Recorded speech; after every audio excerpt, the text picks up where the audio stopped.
Hey everybody. Well, if you look at the date that I post this video, you're going to know that today is March the 2nd, 2017.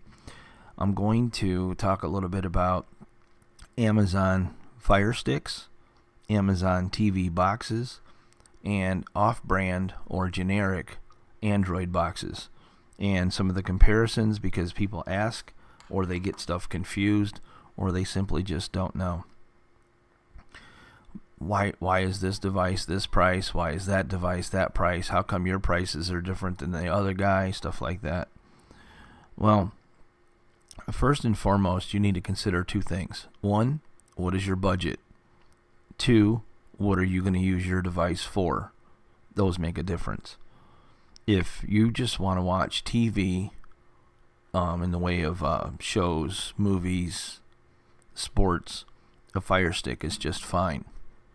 And that's probably one of your least expensive options. It only runs on Wi-Fi, and the specs, the storage, the memory, and the processor are the lowest on there. I'll get into talking about that in a minute.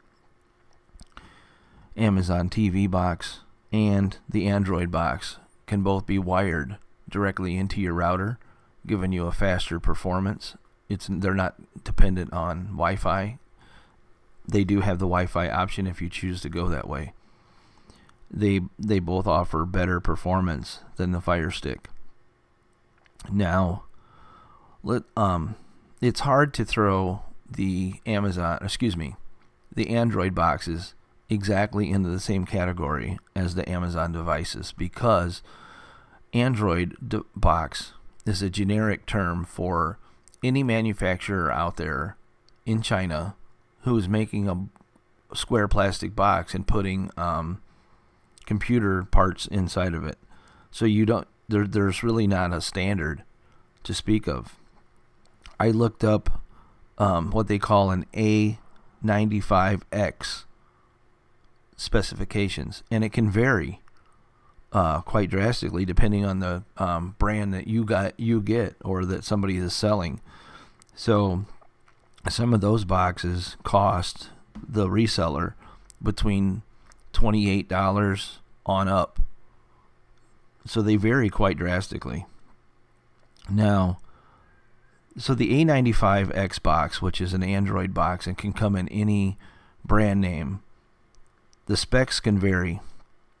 You can get between 8 and 16 gigabytes of storage, or you can get 1 to 2 gigabytes of RAM, and it runs a 2.0 processor, which is 64-bit. I'm not going to explain what bits are and stuff like that. Keep those three figures in mind. Now we're going to do another comparison. I know I probably should have put a chart up on the screen, but I didn't.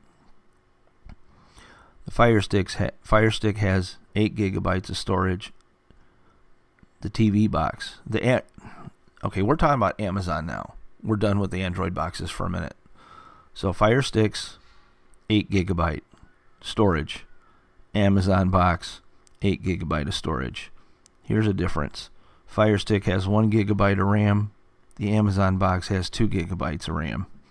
Here's another big difference. The Fire Stick has a 1.3 gigahertz 32-bit processor.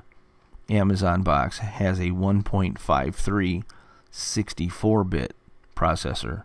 So if you compare 1.3 to 1.53, it doesn't sound like it's much. But the Fire Stick is doing it in a 32-bit format, and the Amazon box is doing it in a 64-bit processor format, so it can do it better. The Fire Stick only has Wi-Fi capability. It cannot be wired directly in. It has no ports on it.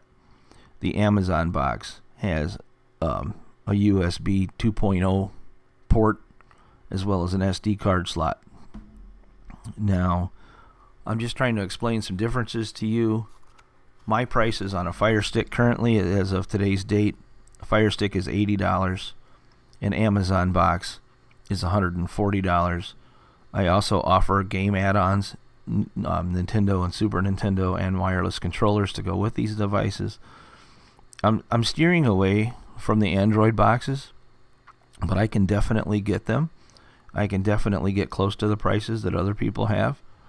The big thing is a lot of people don't like the Android boxes for one big reason, is that the remotes are not Bluetooth.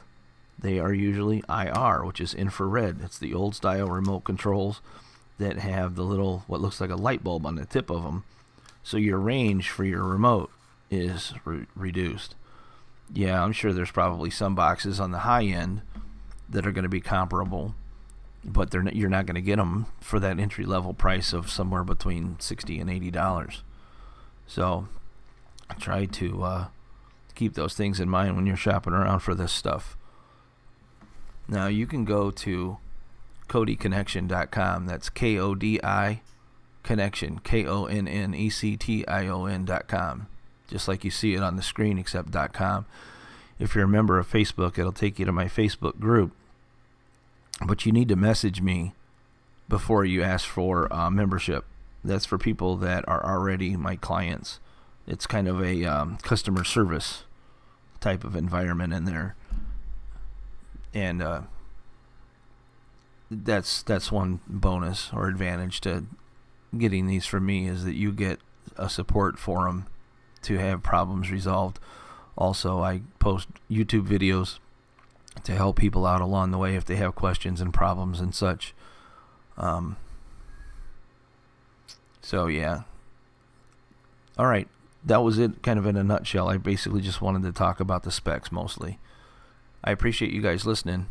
Have a good day. Bye.